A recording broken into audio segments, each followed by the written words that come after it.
हमको तो ज़्यादा उम्मीद लग रहा है कि तेजस्वी यादव ने घोषणा किया, युवा है, यंग है, उन्होंने घोषणा किया तो ज़्यादा उम्मीद लग रहा है कि वो देंगे, एमएलसी हो या राज्यसभा सदस्य हो या एमपी या एमएलए का।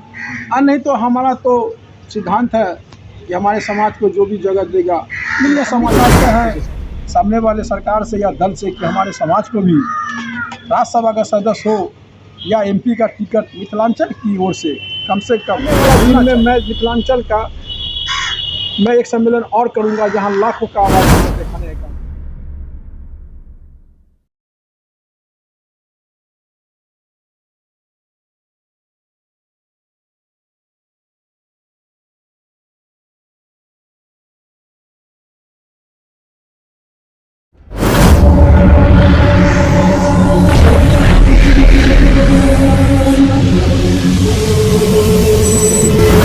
का स्वागत है। जिस तरीके से आप जानते हैं कि बिहार की राजनीति में स्थिरता बहुत कम रहती है, जो देखने को मिल रहा है स्थिरता ही ज़्यादा रहती है। फिर भी सरकार नई बन गई है, अध्यक्ष भी बन गए हैं, राज्यसभाओं में कैंडिडेट डिक्लेयर किए जा रहे हैं, जाति जनगणना हो गई, हिस्सेदारियों की बात हो गई।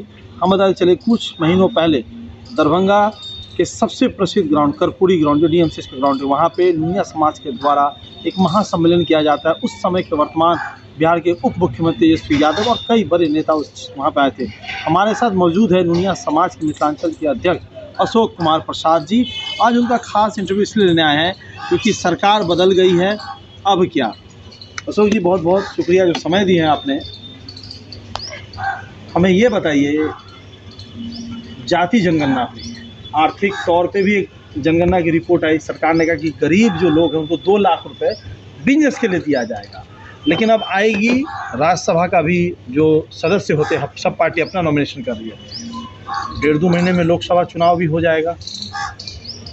जाति जनगणना को लेकर के जितना एक मतलब पूरे भारत में था कि अब जाति जनगणना बिहार में हो गया है, लोगों को उसके अधिकार के अनुसार मिल जाएगा, तो क्या लगता है दुनिया समाज कहाँ पे अब दिखेगा अपने आप को?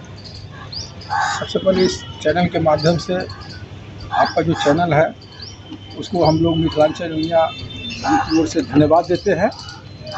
और 26 नवंबर का जो मेरा नुनिया मिथिलांचल महासंघ का जो सम्मेलन हुआ, उस सम्मेलन का मैं एक पहचान बनाया नुनिया समाज का कि मेरी आबादी जनगणना के हिसाब से जो सरकार जो बोलते थे कि जनगणना के हिसाब से हम जगह देंगे, तो उस हिसाब से मैंने जनगणना के हिसाब से आबादी को दिखाया नुनिया मिथिलांचल में। और उस मिथिलांचल के नुनिया का जो आबादी था उस हिसाब से हम लोग की मांग की थी कि हमें भी राज्यसभा का सदस्य का उम्मीदवार नुनिया समाज को बनाया जाए या लोकसभा से टिकट दिया जाए, जो आज तक मिथिलांचल में आज तक इतिहास में कभी लोकसभा का उम्मीदवार कोई नुनिया का एमएलसी बना या एमएलसी भी नहीं बन पाया अभी तक मिथिलांचल से, नहीं बन कोई विधायक कभी नहीं, नेवर, कभी मैंने सुना भी नहीं कि नुनिया का कोई एमएलए, एमपी, एमएलसी, राज्यसभा का सदस्य या एमपी का उम्मीदवार बना होगा।